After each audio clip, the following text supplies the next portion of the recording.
¿Qué tal? ¿Cómo están? Qué gusto que nos acompañen en Voto por México, el punto de encuentro entre usted y la jornada electoral del próximo 6 de junio, justo hoy, dentro de un mes. En una elección, la gente decide quién debe gobernarla. El propósito, forjar un mejor país. Pero en México algo ocurre en cada proceso que terminamos, déjeme decirlo así, desencantados, porque generalmente nuestros candidatos, los funcionarios electos, no cumplen como es debido. Ni los candidatos cuentan con los perfiles ideales, ni los partidos se preocupan por los votantes. Para unos y otros, lo que cuenta es acceder al poder y al dinero. Y la gente que sigue esperando. Ya va siendo hora de que los ciudadanos, que ustedes y nosotros nos involucremos en las elecciones y nos consolidemos como el actor principal de la democracia. Es el futuro propio y de las nuevas generaciones lo que está en juego. Actuemos con responsabilidad, conociendo quiénes son nuestros candidatos, exijamos perfiles de calidad y ejerzamos nuestro derecho al voto libre, secreto, pero sobre todo razonado. Con esto arrancamos Voto por México. Voto por México. Bueno, le decía yo hace apenas un momento que estamos ya a 30 días, justo hoy, 30 días de la elección del 6 de junio.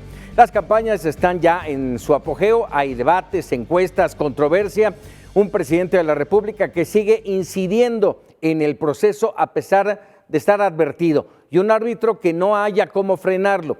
Con este panorama, vámonos con los datos. Datos y análisis. Saludo y doy la bienvenida, como cada jueves, a Luis Carlos Ugalde, director general de Integralia Consultores, en esta alianza estratégica con Mega Noticias. Luis Carlos, ¿cómo estás? Un gusto saludarte. Igualmente, Paco, muy buenas tardes. Pues estamos exactamente un mes de la elección del 6 de junio. ¿Qué implicaciones tiene para la autoridad electoral el que se tengan, déjame decirte, 164,000 casillas, el mayor número jamás registrado? Bueno, es un desafío logístico enorme. Simplemente quiero recordar que en la última elección de 2006, en la cual yo fui directa, bueno, aquí están los datos. En 2012 eran 143,000. Hace apenas 3 años eran 156,000. O sea, hoy tenemos 8,000 casillas más que en la última elección. Si alguien ve este crecimiento, es algo muy impresionante. Yo cuando fui presidente del IFE, Paco, en 2006, instalamos 130,000 casillas. Entonces ve el crecimiento que tiene la población y por lo tanto lo que requiere instalar cada casilla, nada más para que quienes nos ven sepan. Instalar una casilla requiere primero encontrar un lugar, que puede ser una escuela, que puede ser un domicilio particular, puede ser un deportivo al aire público. 2, implica conseguir a 7 funcionarios, personas como nosotros que son sorteados y que requieren capacitarse. Se requieren materiales, se requiere una mesa. Ahora se va a requerir material sanitizante. Entonces, 164,000 es un ejercicio logístico. Quiero decir, Paco, que México es uno de los países del mundo que tiene uno de los mejores sistemas porque te lleva la casilla a tu casa. En lugar de que tú te transportes 45 minutos para ir a un estadio de fútbol, el INE te lo lleva a la esquina de tu casa. Sí, y bueno, eso evidentemente al hablar de un incremento de casillas, hablamos también de un incremento de electores. ¿Cuántos estaríamos pensando que pueden y en su caso decidirán sufragar su voto el próximo 6 de junio? Bueno, el número que estamos viendo ahí es de 93 millones de personas. Otra vez, esto es un mundo. Vean ustedes, simplemente en los últimos 3 años creció el padrón de votantes en 7 millones de personas. La última elección intermedia que fue la de 2015 había 10 millones de personas menos. Entonces, 93 millones de credenciales de elector, imprimir boletas para esos 93 millones, aunque ya sabemos que solamente irán a votar la mitad de ellos. El INE tiene que estar preparado para que todos decidieran ir a votar si fuese el caso, pero es un universo muy grande de los mexicanos que pueden ir a votar. Y la idea, Luis Carlos, y lo acabas de mencionar, dices tú, a lo mejor van el 50%, esperaríamos que en esta elección, que es tan importante por el tamaño y por lo concurrente, esperaríamos que fueran muchos más los que fueran a votar, porque se está decidiendo el futuro del país. Sí, Paco, pero hay mucha gente que no lo hace, no lo ve así, simplemente por desafección, por desinterés, por apatía. Entonces, la tasa promedio de participación en elecciones intermedias ha sido del 45% en las últimas 3 elecciones intermedias. Yo creo que va a ser ahora un poco más porque hay muchos cargos en disputa, es la elección más grande del país, se eligen 15 gobernadores. Pero si nos atenemos a la evidencia histórica, es difícil que la participación fuera mayor al 55%.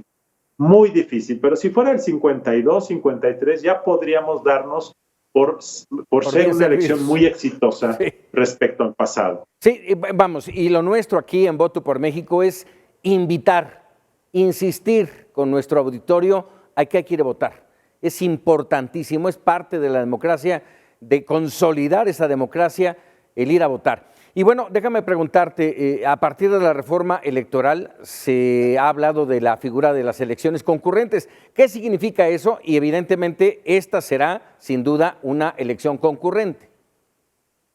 Sí, Paco, lo que significa es que en esta elección habrá 30, en todo el país, en todos los estados, habrá una elección local para alcalde, para diputado local o para gobernador. En todas. Y este es el mayor número de elecciones concurrentes que se han dado en México. Mira, por ejemplo, aquí, hace 6 años se eligieron 9 gobernadores, hoy vamos a elegir 15. Hace 6 años, en una elección intermedia como esta, que era la de mitad de sexenio, se eligieron 1,000 ayuntamientos, hoy son 1,900. Se eligieron 641 diputados hace 6 años, hoy 1,000. Entonces, este es el resultado de haber homologado los calendarios bajo una premisa de que las elecciones locales debían coincidir con las elecciones federales. A mí no me gusta esa idea, Paco, pero es una idea que se puso de moda hace algunos años y se reformó la Constitución para que esto que vamos a vivir ahora se materialice. De tal forma que por eso es que esta es la elección más grande, porque se forzó a que los calendarios de las entidades coincidieran con la elección federal, ya sea la presidencial o las intermedias de diputados federales. ¿Y aún faltaría más que se homologue para que sea todo el país, te pregunto? A mí no me gusta esta idea, Paco, porque yo creo que lo local es local y lo federal es federal. Y cuando tú tratas de que todo coincida, en ocasiones lo que acabas por ocurrir es que lo local se subsume dentro de lo federal. A mí me parece que el hecho de que en una entidad haya elecciones locales sin que haya una federal permite que el electorado de esa entidad se focalice a discutir los temas locales. Ve lo que está pasando ahora, que estamos con una elección de diputados federales y ese mantra federal de querer hacer una falsa pleito entre los conservadores y la 4T, como el presidente lo quiere poner, puede opacar muchas discusiones de candidaturas locales de alcalde o de gobernador que tienen otras agendas, tienen otra dinámica. Por eso esto de homologar a mí no me gusta mucho la idea, Paco. Claro. Muchos cambios en este proceso electoral. Déjame preguntarte, invariablemente hablamos de los spots publicitarios de campaña, los criticamos, el exceso en spots, y yo te quisiera preguntar, esta pandemia que hemos vivido ya por más de un año, ¿ha cambiado esa estructura, ese avasallamiento de spots en los medios? No, los spots, digamos, las elecciones van a tener una lluvia de spots que muchos han criticado. En esta elección vamos a tener 20 millones de spots en todo el proceso electoral, 330,000 cada día. Estas son todas las estaciones de radio y televisión de todo el país. Pero aquí lo que estamos mostrando es el volumen, es un volumen muy intenso, que ha sido muy cuestionado, pero este modelo de spots que son gratuitos para los partidos, la verdad es que constituye el mecanismo principal para que la gente se entere de quiénes son los candidatos y conozca su rostro. La verdad es que poca gente sigue los eventos de campaña, menos aún asisten a un evento presencialmente. Algunos los siguen en redes sociales, en WhatsApp, pero los spots son un instrumento muy potente que todo mundo ve en su casa y que sigue siendo el instrumento principal para que los partidos se den a conocer. De tal forma que México tiene un modelo que por volumen es uno de los modelos más generosos para los partidos, pero reitero, hay mucha gente que lo ha cuestionado porque le parece que es un abuso.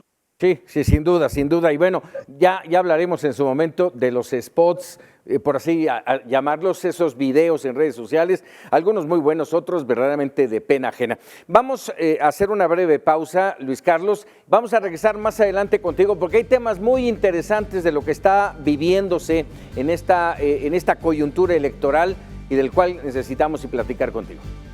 Claro que sí, Paco. Hacemos una pausa.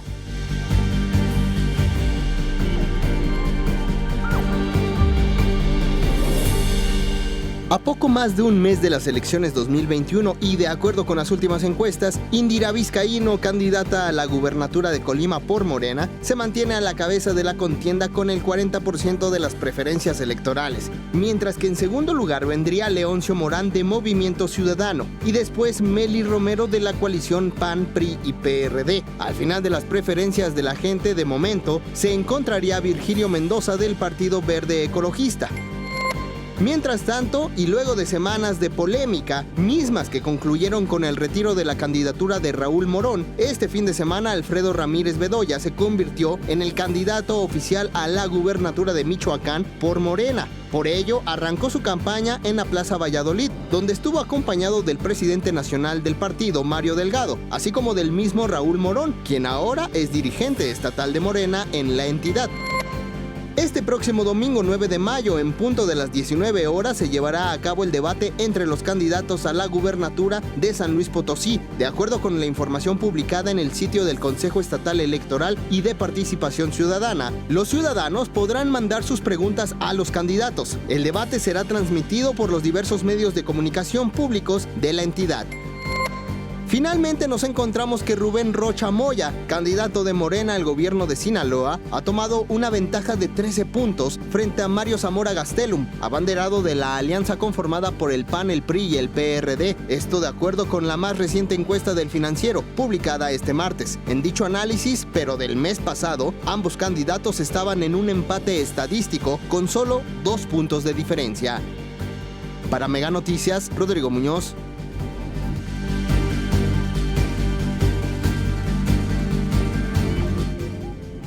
El valor del voto. Ciudad de México. ¿Qué se elige?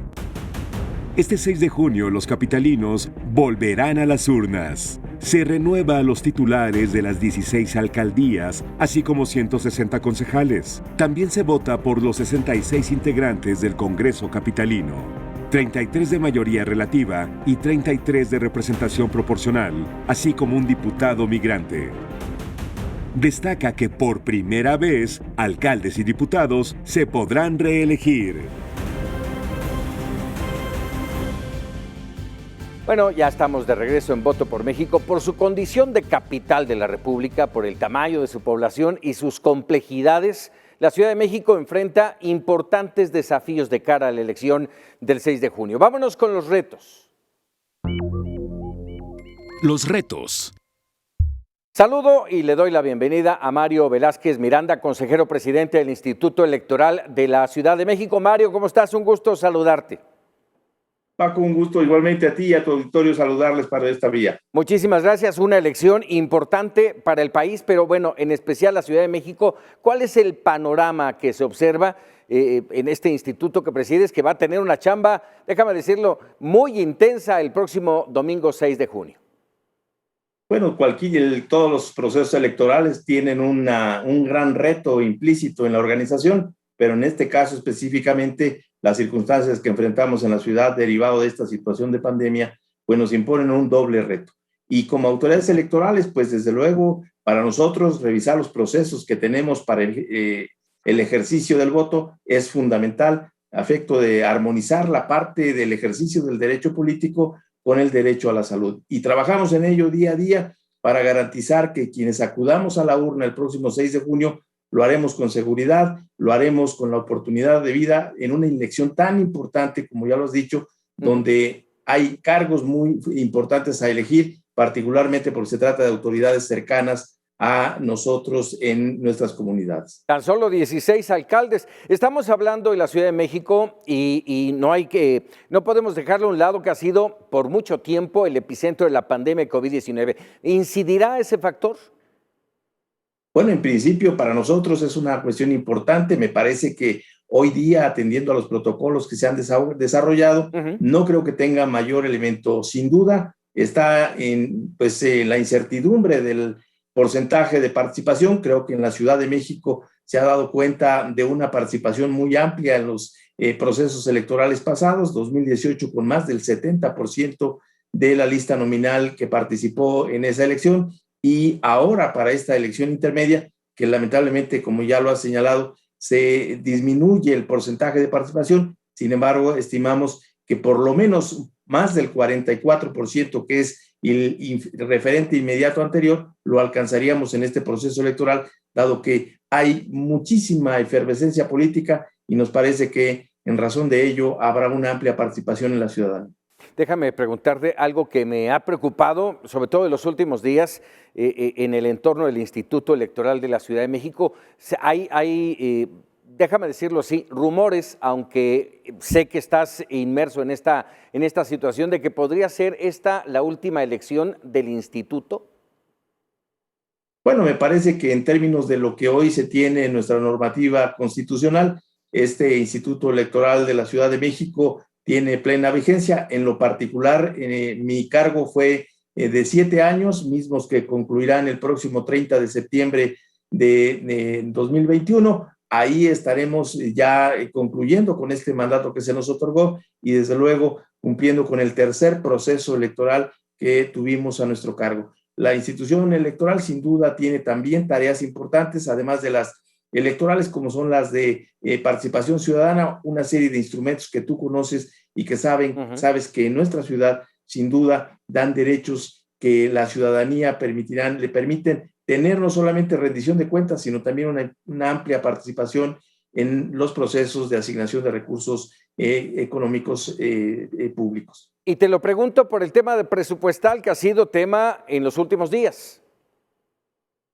Bueno, en principio decirte que en las asignaciones presupuestales que aprobó el Congreso hay un recorte muy importante a los recursos asignados a esta institución, particularmente en términos de lo que nos corresponde organizar este proceso electoral.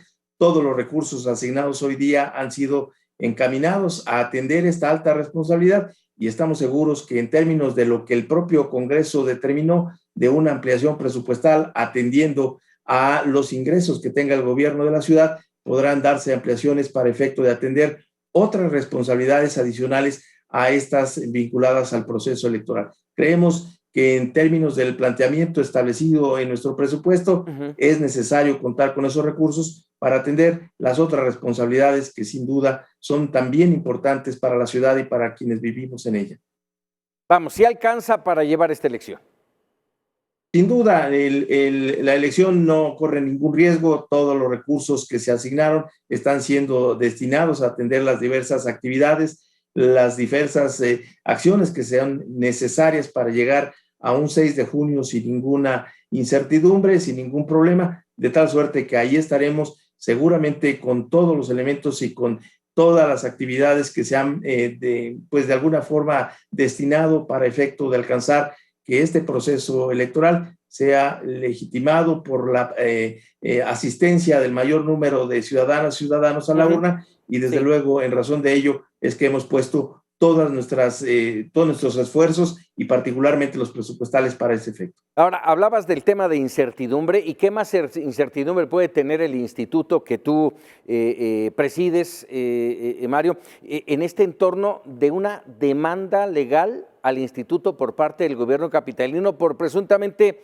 no respetar el orden constitucional? Bueno, en principio decirte que desde los precedentes que se tienen de los órganos autónomos, particularmente para buscar que en el caso de disminuciones presupuestales sean entregadas estas, la vía que se ha utilizado no solamente por nosotros, sino por un número importante de instituciones electorales, ha sido la propia electoral, dado que se trata de asuntos vinculados a los procesos electorales. si bien es un tema administrativo, en términos presupuestales, la circunstancia que involucra esta situación es, pues, propiamente los procesos electorales, y en razón de ello es que la competencia de la Sala Superior del Tribunal Electoral del Poder Judicial de la Federación ha resuelto este tipo de asuntos, y en virtud de lo cual el Instituto Electoral promovió un juicio electoral ante ella, que desde luego pues estará sujeto a las determinaciones que tomen en la sala, como ya lo hicieron, enviándolo al Tribunal Electoral local, y estaremos atentos a las determinaciones que este órgano jurisdiccional. A ver, Mario, ¿por qué se lo brincaron? ¿Por qué se brincaron al Poder Judicial de la ciudad? Bueno, en principio porque los antecedentes que se tienen es que la Sala Superior ha resuelto estos asuntos. Involucrar de inmediato al órgano electoral local iniciaría una cadena impugnativa que terminaría en la Sala Superior, y en una determinación que se le denomina per saltum se avanza hacia el órgano que conocerá de manera definitiva este tipo de asuntos, y dada la urgencia de contar con una determinación es que se acude directamente a la Sala Superior. Bueno, son temas que envuelven esta jornada electoral, pero lo importante es llamar, insistir e invitar a los electores a ir el próximo domingo 6 de junio a emitir su voto. Es fundamental la participación ciudadana, Paco. Como sabes, los electores tenemos en nuestras manos particularmente la determinación de quiénes gobernarán en estos cargos tan importantes durante los 3 siguientes años. Mario Velázquez Miranda, te agradezco mucho, y bueno, vamos a estar en comunicación de aquí al próximo, un poquito más allá del 6 de junio, porque habrá muchos temas que platicar. Sin duda, estaremos atentos a tus órdenes. Muchísimas gracias, Paco. Muy buenas tardes. Es el consejero presidente del Instituto Electoral de la Ciudad de México. Déjeme decirle, vamos a platicar porque en Chihuahua el panorama electoral cambia prácticamente todos los días. Pero ¿cuáles son los retos para la abanderada por el PAN-PRD? Vamos directo a los retos. Los retos. Y hacemos comunicación, establecemos esta comunicación con Maru Campos, la candidata de la coalición Nos Une Chihuahua para la gubernatura de la entidad. Maru, ¿cómo estás? Un gusto saludarte, gracias por regalarnos unos minutos.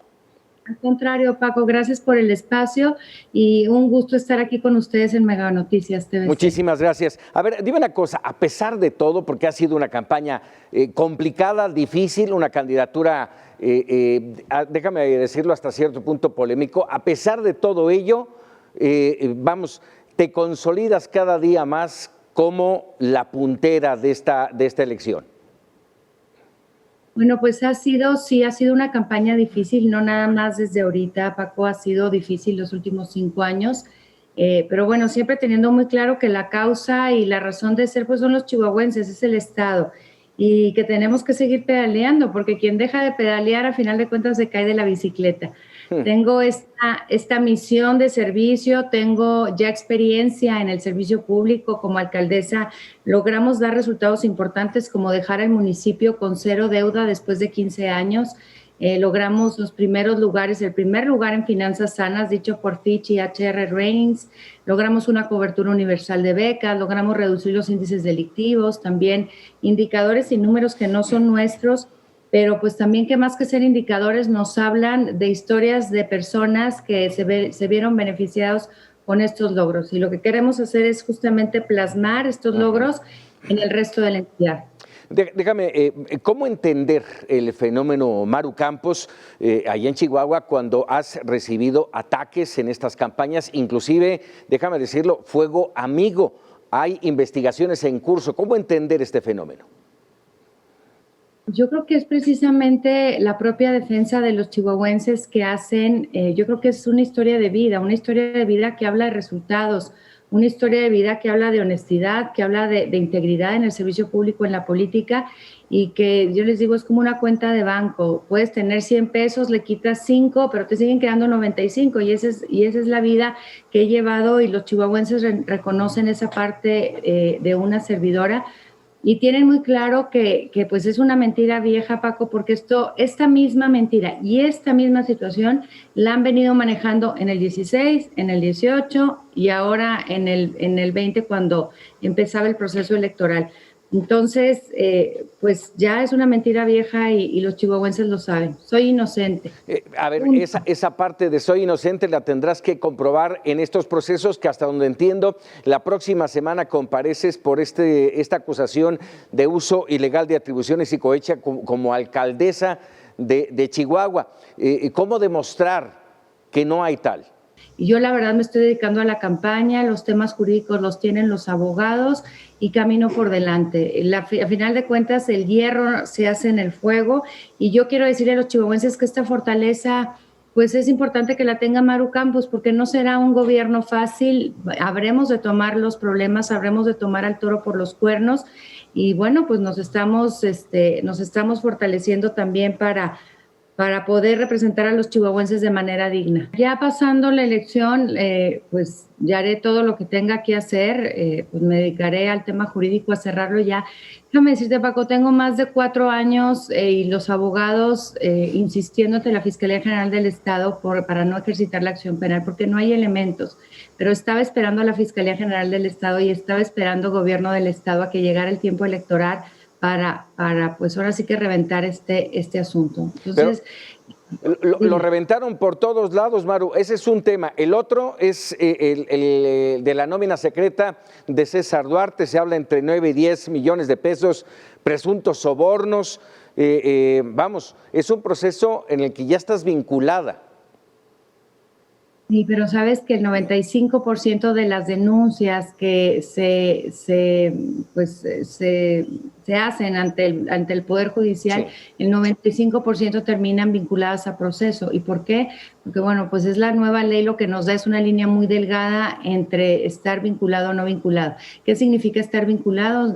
Significa nada más iniciar un proceso judicial únicamente, el cual agradezco porque entonces podré probar lo que a mi derecho conviene y ellos tendrán que probar lo que han dicho en los últimos 5 años, que es completamente mentira. Pero bueno, otra vez, Paco, el tema está con los abogados y yo estoy caminando muy fuerte, estoy muy agradecida con los chihuahuenses. Se siente, se nota esta percepción de que vamos a ganar el 6 de junio, pero sobre todo se nota la ilusión y se nota la esperanza de hacer un buen gobierno durante estos 6 años, un buen gobierno que vaya disminuyendo el rezago, el alto costo de no haber hecho durante varias administraciones y podamos regresarle la esperanza a los chihuahuenses de trabajar juntos y lo que es muy importante, trabajar juntos con todos los sectores como lo hicimos en el municipio, el sector empresarial, el sector académico y la sociedad civil organizada, que aquí en Chihuahua es muy robusta. Déjame hacerte 3 preguntas ya muy rápidas sobre esto y encauzarnos a tu proyecto electoral, tu proyecto político. Déjame preguntarte, Morena ha impugnado tu candidatura por todas estas situaciones irregulares y por las diversas acciones penales. Déjame preguntarte, ¿no estaremos viendo en Maru Campos el próximo caso como el de Félix Salgado Macedonio, que perdió la candidatura? No, ¿qué comparación haces, Paco? Al contrario, yo soy víctima de esa violencia. ¿Hay persecución política? Sí, claro que es una persecución política. ¿Quién? Pues el gobernador del estado, de Javier Corral Jurado. Pero esto te lo habrán preguntado muchas veces, pero si es de tu partido. Pues es de mi partido, pero cada persona tiene su forma de ser, su carácter y sus fobias personales. Y ahí sí, pues ahora sí que no es culpa del partido. No, esta persecución viene del gobierno del estado. El pasado mes de noviembre, Paco, presenté a los medios de comunicación pruebas, videos, WhatsApps, conversaciones telefónicas de cómo el Ministerio Público adscrito a la Fiscalía Anticorrupción del Gobierno del Estado, que fue formada justamente a iniciativa del gobernador para alejar los intereses electorales y de gobierno del tema de la corrupción, que no hubiera conflicto de intereses. Pues encontramos a estos ministerios públicos que estaban presionando a ex colaboradores míos con estos videos, que estaban viviendo en la Ciudad de México para tratar de detectar cosas anómalas mías, viajes, pues cosas personales. Entonces, bueno, si tenían realmente un caso robusto sobre el tema de César Duarte, ¿qué tenían que andar haciendo? Tratando de buscar en mis cosas y más bien presionando a colaboradores míos que vivían en la Ciudad de México o que habían sido colaboradores míos. He escuchado varias veces que dices que eres una carta aprobada. ¿Esa carta aprobada le molesta al gobernador? Sí, le molesta que Chihuahua Capital haya trabajado como trabajó, pero era mi compromiso y era el compromiso de los funcionarios que me acompañan. Le molestó que Chihuahua Capital brillara y le molestó que quien dirigiera un municipio que brillara fuera una mujer, por supuesto. Vaya tema. Ahora sí, déjame preguntarte, ¿qué debe esperar Chihuahua en caso de que obtengas la gobernatura? Bueno, pueden esperar honestidad y autenticidad. No estamos prometiendo absolutamente nada de lo que no podamos cumplir, Paco. Somos muy respetuosos y muy responsables con la parte de la política pública. Pueden esperar el poder cubrir demandas y necesidades en las 5 cosas que le preocupan más a los chihuahuenses, que es seguridad pública, es reactivación económica, es en materia de salud, el asegurar el abasto de medicinas, asegurar el fortalecimiento del sector salud en el Estado, es la parte del agua también, es el poder. En algunas zonas del Estado hay problemas de suministro, en otras partes del Estado es infraestructura hidráulica, en otras es el drenaje pluvial, pero al final de cuentas el agua, por supuesto que es un tema en el Estado. Entonces, son cosas es una agenda muy prioritaria, es una agenda bien consensada otra vez con los organismos de la sociedad civil. ¿Para qué? Para multiplicar esfuerzos. En un momento en que en que estás alejado. Perdóname que te interrumpa, Maru. Evidentemente tienes una radiografía exacta y puntual de lo que necesita Chihuahua. Te pregunto esto porque invariablemente hay muchas promesas vacías, promesas de campaña. Voy a hacer esto, voy a hacer lo otro, te voy a cambiar la vida. Pero la realidad, ¿qué tanto depende de la mano del gobernador? ¿Qué tanto depende de ti?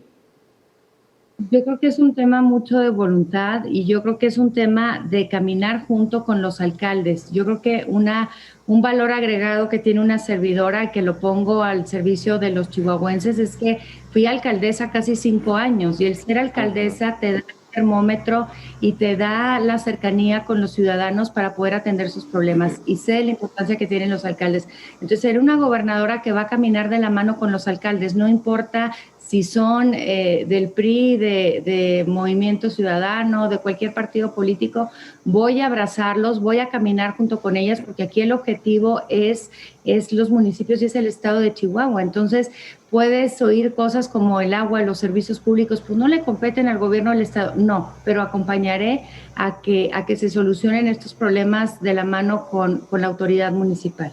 Seguridad, lo mencionaste hace un momento, seguridad, violencia, es un tema, es un punto y aparte en Chihuahua, segundo lugar nacional con más víctimas de homicidio doloso, cuarto lugar en el delito de violación y abuso sexual. ¿Qué hacer? Bueno, mira, en el estado, en el municipio, Paco, tenemos, por eso es importante la experiencia y los resultados. En el municipio logramos generar una plataforma tecnológica que nos, pues con cámaras PTZ, con drones, con arcos entradas y salidas de la ciudad, con un equipo fabuloso que hace análisis táctico y de inteligencia para saber en dónde está el delito. Es, hoy te digo, el sistema tecnológico de seguridad pues más pues de mejores resultados en el país, es caso de éxito en el país, ha sido premiado, ha sido certificado, igual nuestra corporación policíaca. Bueno, pues entre esto y los programas de prevención para nuestros niños y jóvenes, para colonias fuera de las manchas urbanas que generan, pues son propensas al delito, y también el fortalecimiento de los cuerpos policiales que hicimos aquí en Chihuahua Capital, pues son recetas, son políticas públicas evaluadas de manera exitosa que vamos a implementar. Te estoy diciendo, en una ciudad como Juárez, en municipios conflictivos en el estado de Chihuahua, Y claro que podemos, no te voy a decir que vamos a terminar con la inseguridad, pero sí vamos a entrarle al problema y lo vamos a hacer con toda la voluntad, pero también con toda la estrategia. No podemos quedarnos cruzados de brazos, sentarnos y decir que no podemos hacer nada, que ya nos rebasó el crimen organizado o la violencia. No, hay formas de salir adelante y les está hablando una mujer fuerte que ya logró reducir estos índices delictivos en la capital, que también tiene serios problemas de crimen organizado. Para todo, Maru, se requieren recursos, para todo. Y yo te pregunto, ¿mantendrías tú el pacto fiscal como está o te adherirías a aquellos que están pidiendo un nuevo pacto? No, me mantendría en el pacto fiscal. ¿Por qué? Porque esta determinación de romper con el pacto fiscal no le compete directamente a los ejecutivos, le compete al Congreso de la Unión. Y es un largo paso. Mientras tanto, hay que dar resultados a la ciudadanía. Entonces, no podemos esperar a que se disuelva el pacto fiscal para empezar a cumplir. No estoy diciendo que no vamos a pedir mayor justicia para el Estado de Chihuahua. Claro que lo vamos a hacer, pero es de una forma distinta. Yo creo mucho en la gestión, creo mucho en la negociación, en el buen sentido y en defender lo que es de Chihuahua, pero de otra forma, no a través del rompimiento del pacto fiscal, porque eso, Paco, además genera poca certidumbre jurídica para las inversiones y pues para el propio Estado de Chihuahua. ¿Se saldría Chihuahua de la alianza federalista con Maru Campos? Bueno, pues dependiendo de qué tipo de alianza federalista se esté planteando. Creo que hay varias modificaciones importantes que podemos hacer a la Alianza Federalista. Y otra vez, la Alianza Federalista, sí, qué bueno que sea de facto, pero se tiene que hacer en las leyes. Y esto es a través del Congreso de la Unión. Y lleva tiempo. Yo creo que podemos empezar a sembrarlo, pero no se va a cumplir en estos 6 años. Y en estos 6 años tenemos que lograr dar resultados a los chihuahuenses y a los mexicanos en general. Resultados, sí, resultados que nos llevan también, hablaba yo del tema económico, y vamos, la pandemia y muchas otras cosas han llevado al país y en este caso a Chihuahua a sufrir una situación crítica de la economía. ¿Cómo reactivar, cómo revertir esta situación? Pues primero, Paco, ayer lo hablaba con las cámaras de comercio. Primero yo creo que hay que tener un diagnóstico, para todo hay que tener un diagnóstico claro y creo que de ahí surge la política pública. En este diagnóstico claro creo que nos hemos equivocado en tener realmente los datos que nos digan por dónde debemos de caminar. Yo creo que por ahí empezamos mal. El estado de Chihuahua desgraciadamente es el único estado que sigue teniendo cierres, Paco, y no nada más cierres, sino super cierres. Esto quiere decir que todos los fines de semana o los últimos 3 fines de semana estuvimos cerrados completamente la ciudad de Chihuahua y una parte de la región centro-sur. Y bueno, pues esto desanima mucho a los ciudadanos, desanima mucho la actividad económica. Entonces, bueno, yo creo que hay una forma de que no riñan la actividad de salud con la actividad económica. Y a la actividad de salud me refiero al combatir el COVID y a disminuir los contagios. Por cierto, ¿cómo desde tu óptica, cómo has visto la estrategia de combate al coronavirus, la vacunación, vamos, todo esto? ¿Ha habido estrategia? No ha habido estrategia, Paco, definitivamente no. No ha habido estrategia, que no hemos podido reducir los contagios, que no hemos podido disminuir la saturación en los hospitales y que bueno, pues tenemos el número más alto de contagios en el país. Algo se está haciendo mal. Hay que regresarnos al diagnóstico, hay que regresarnos a lo que se está haciendo y darle vuelta a la tuerca, y eso es lo que estoy ofreciendo. A lo mejor ya no es el tema de semaforización, ya no es el tema de los cierres, es volver al principio y volver a determinar las políticas públicas que sí les sirva y que sí nos impacta de forma positiva. Rápidamente, si me lo permites, Maru, vamos a cerrar esta charla contigo con una sección que le llamamos De Bote Pronto. De Bote Pronto. A ver, déjame explicarte lo que es De Bote Pronto. Te hago una pregunta muy concisa, muy concreta, y tu respuesta debe ser sí o no, o una palabra que defina o que describa tu respuesta. ¿Te parece? Perfecto. Muy bien. ¿Carta aprobada pese a todo? Sí. ¿Cómo defines en una palabra al gobernador Javier Corral en el ámbito de tu campaña? Indiferencia. ¿Cómo defines en una palabra a tu contrincante, Juan Carlos Loera de la Rosa, el candidato de Morena, PT y PANAL? No. No lo defines. No. Ay, esa respuesta no la esperaba, Maru, de verdad. ¿Por qué no? Porque no tengo nada que decir de él, igual que del anterior. Muy bien. ¿Ya te ves como gobernadora? Sí. ¿Cómo defines en una palabra la administración del presidente López Obrador? Ocurrencias. Y finalmente, ¿qué esperas el 6 de junio?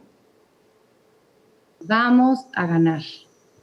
Maru Campos, te agradezco muchísimo estos minutos para Voto por México y ahí tenemos un compromiso que platicamos hace un momento antes de entrar al aire.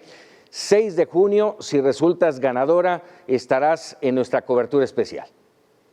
Sí, muchas gracias, Paco. Por aquí te pasamos los teléfonos y vamos a estar en la locura, porque vamos a estar muy contentos celebrando, pero por supuesto que te vamos a contestar. A ti sí te vamos a contestar. Muchísimas gracias, Maru. Muy buenas tardes y bueno, hasta luego. Gracias. Gracias. Vamos a hacer una pausa y regresamos con más en Voto por México. Para su decisión.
Así quieren un gobernador.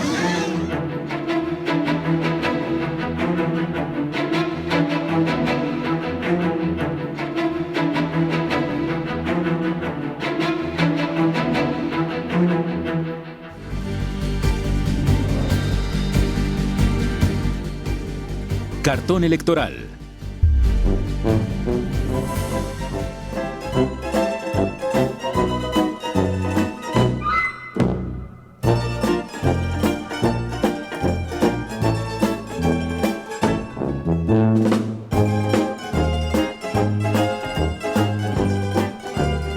Bueno, con este cartón saludo y le doy la bienvenida a Antonio Ortuño, a quien usted seguramente conoce como Jabás, caricaturista, quien se autodefine como photoshopero de Milenio. ¿Cómo estás? Un gusto saludarte.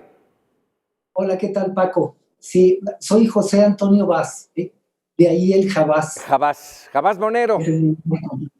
Oye, esta visión que nos acabas de presentar en este cartón, y le pido a nuestra producción que lo vuelva a poner, vamos, es un retrato fiel de lo que está pasando en Guerrero y con esta candidatura tan nepotista, diría yo. Así es, sí, pues mira, era una cosa que ya estaba muy cantada, por eso recurrí a esta imagen de un mago chafa sacando de la chistera una sorpresa que ya no es sorpresa, pues, ¿verdad? Una cosa que ya estaba muy platicada, que iban a hacer lo imposible para que Félix Salgado quedara como candidato a la gubernatura, aunque disfrazado ahora con su hija, pues, ¿verdad? Pero pues, de ahí también la cintilla esa que puse que identificaba a Juanito, que ahora es Evelyn, la que está fungiendo como una Juanita.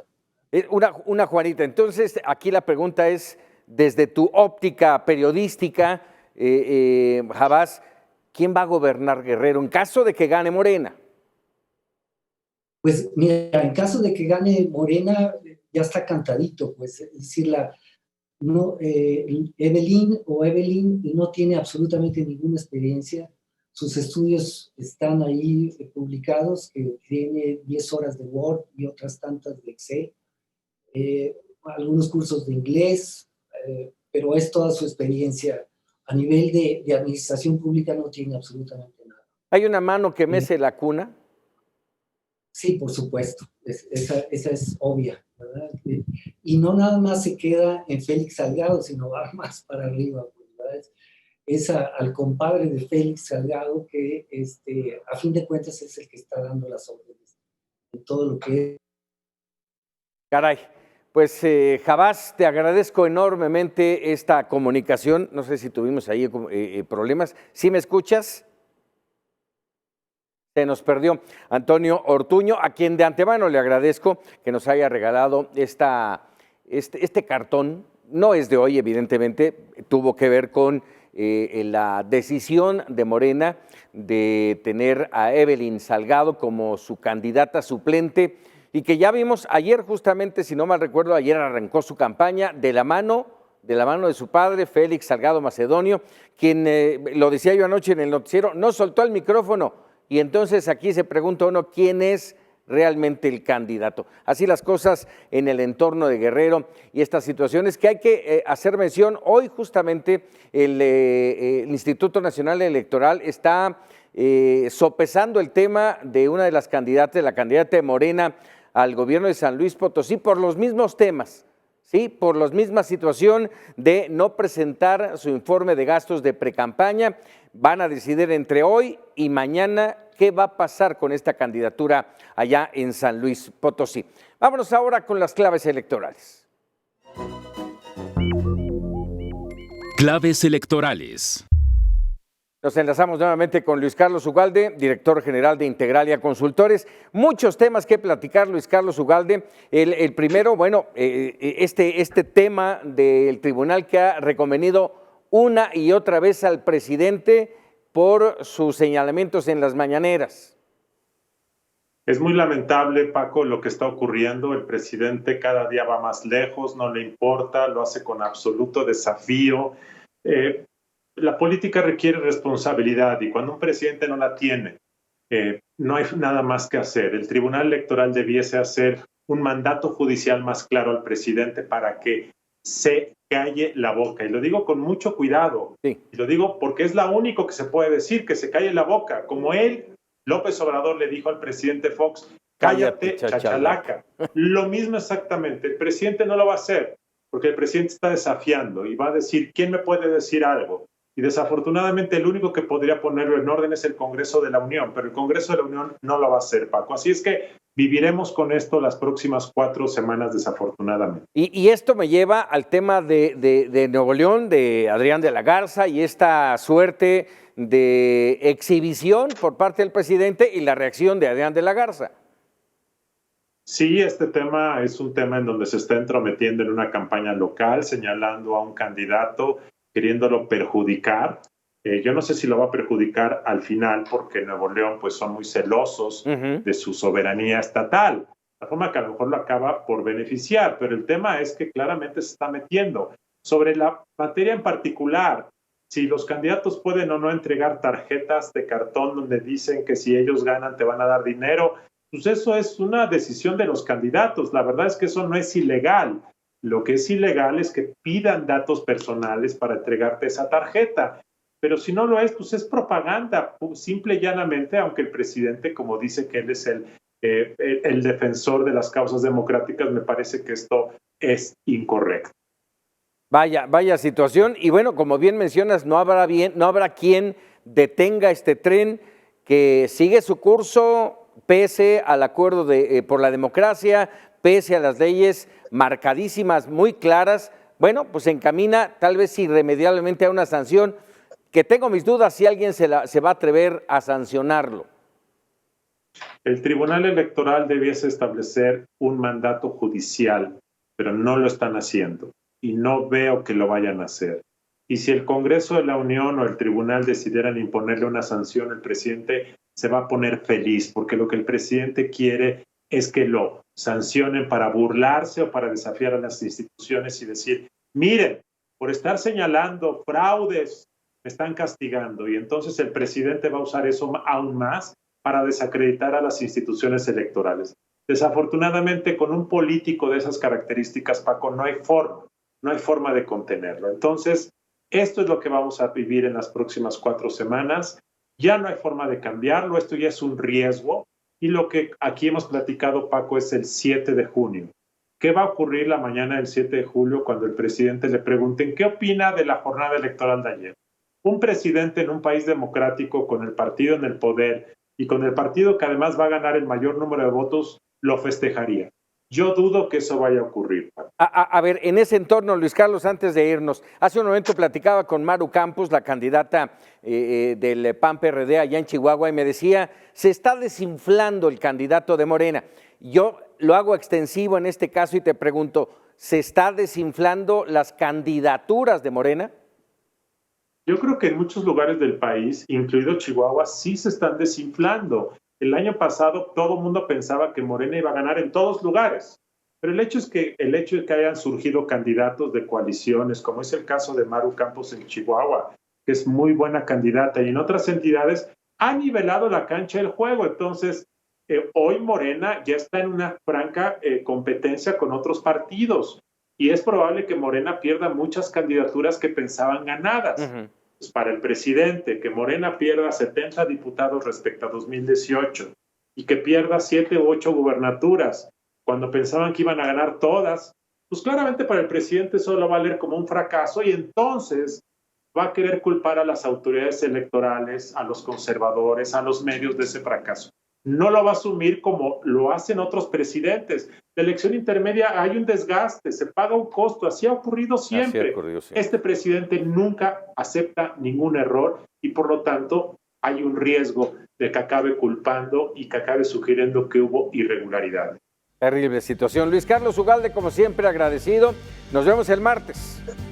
Claro que sí, Paco. Muy buenas tardes. Muy buenas tardes. Luis Carlos Ugalde, director general de Integralia Consultores. Hasta aquí, Voto por México, esta colaboración de Mega Noticias e Integralia. Agradecemos su atención a este espacio de reflexión, a este punto de encuentro cuyo propósito es proporcionarle los elementos para ayudarle a tomar la mejor decisión, una decisión razonada el próximo 6 de junio. Y la invitación para que nos acompañe el próximo jueves aquí en Voto por México. Vamos.